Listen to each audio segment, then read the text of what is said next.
Assalamualaikum warahmatullahi wabarakatuh. Perkenalkan kami dari kelompok 5, mata kuliah Teori Graph, Program Studi Pendidikan Matematika Universitas Muhammadiyah Profesor Dr. Hamka. Di video ini kami akan mencoba sedikit membahas tentang graf terhubung. This is our team and this is our materials. Graf terhubung. Dua simpul V1 dan V2 dikatakan terhubung jika terdapat lintasan dari V1 ke V2. Begitupun dengan graf 3 simpul, 4 simpul, dan seterusnya.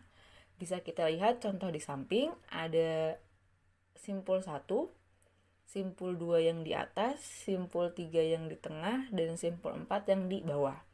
Dari simpul 1 ke simpul 4 itu tidak ada garis yang menghubungkannya secara langsung. Tapi kita bisa nih jalan dari simpul 1 ke simpul 4. Kenapa? Karena ada lintasan. Apa lintasannya? Dari simpul 1 ke simpul 3 dulu yang di tengah. Dari simpul 3 yang di tengah baru ke simpul 4. Jadi ada lintasan dari simpul 1 ke simpul 4. Begitupun dari simpul 1 ke simpul 2. Itu kenapa graf berikut dikatakan sebagai graf terhubung. Lalu bagaimana jika ada simpul atau sebagian graf yang terpisah? Graf jenis ini disebut sebagai graf tak terhubung. Berikut contoh graf tak terhubung. Graf G, jadi ini ada satu graf yang simpulnya dari 1 sampai 8. Namun sebagiannya terpisah, sebagian simpulnya terpisah. Graf jenis ini disebut tak terhubung karena tidak ada lintasan yang menghubungkan simpul 1 dengan simpul 5. Begitu juga dengan simpul 3 dan simpul 7. Atau simpul 4 dan simpul 6. Jadi dapat disimpulkan kalau graf jenis ini merupakan jenis graf tak terhubung. Bicara tentang graf terhubung terbagi menjadi dua. Ada terhubung kuat atau strongly connected dan terhubung lemah atau weakly connected. Apa sih graf terhubung kuat itu? Graf terhubung kuat merupakan graf berarah. Jadi dia punya arah ya, dan arahnya ini bisa kita bilang bolak-balik. Contoh, jadi ada simpul 1 ke simpul 2 misal. Dari simpul 1 ke simpul 2 harus ada dua jalan yang menghubungkan keduanya. Jalan pertama itu dari simpul 1 ke simpul 2. Biasanya ditunjukkan dengan panah yang masuk ke 2. Jalan kedua adalah jalan dari 2 ke 1.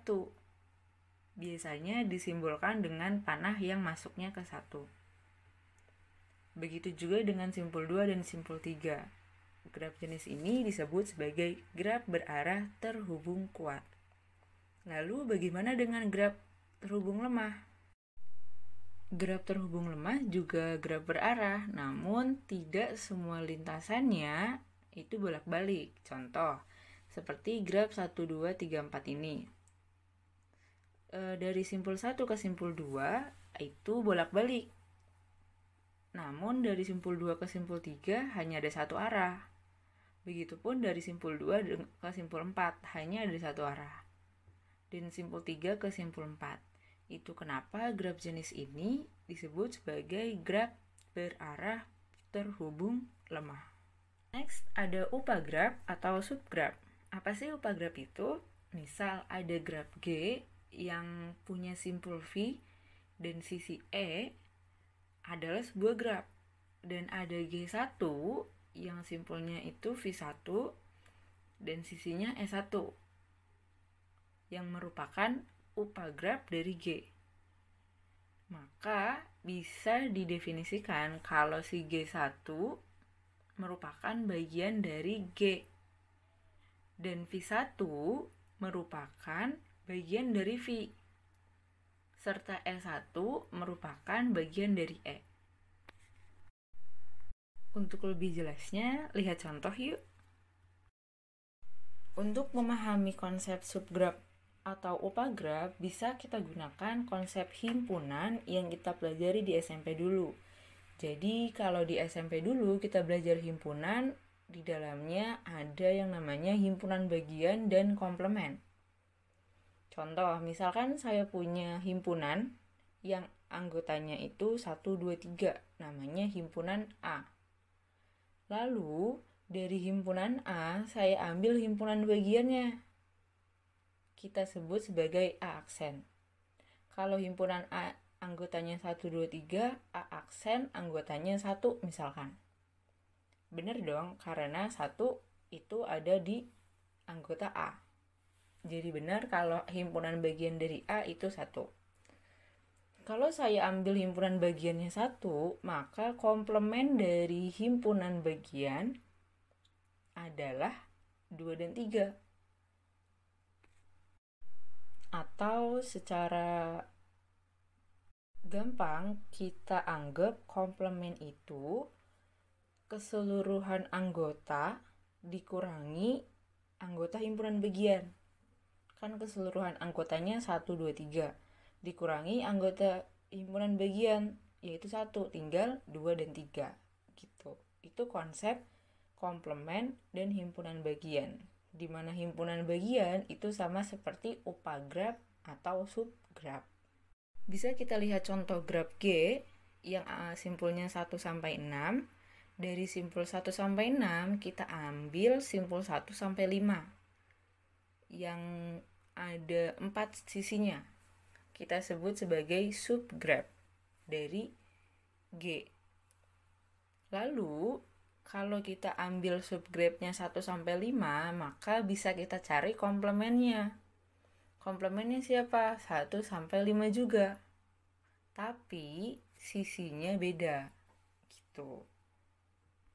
Dan kalau misalkan teman-teman ragu, ini benar gak ya subgraf sama komplemennya?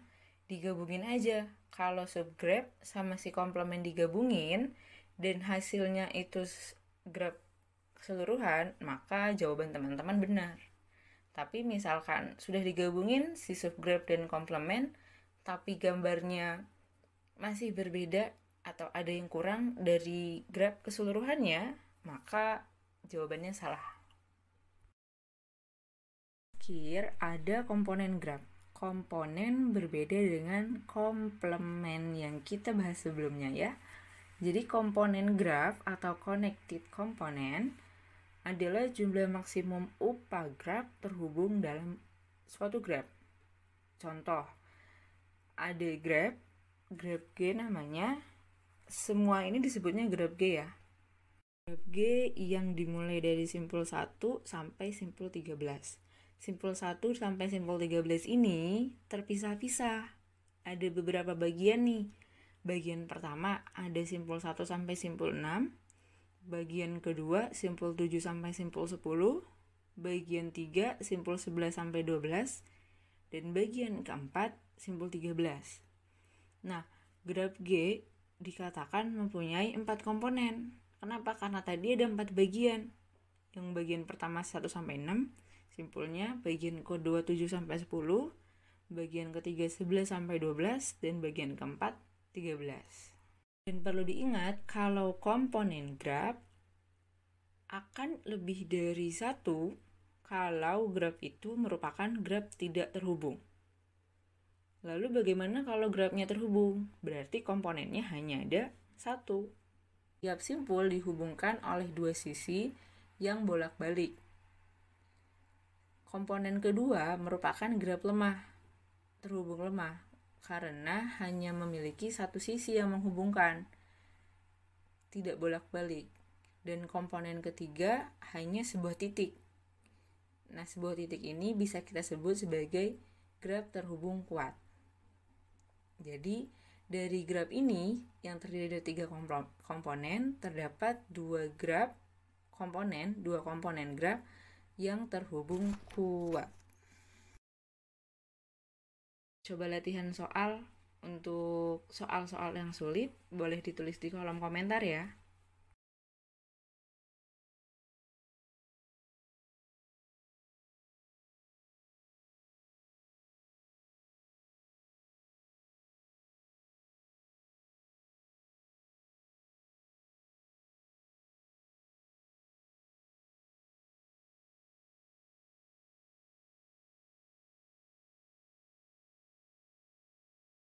Sekian untuk video pembahasan mengenai graf terhubung.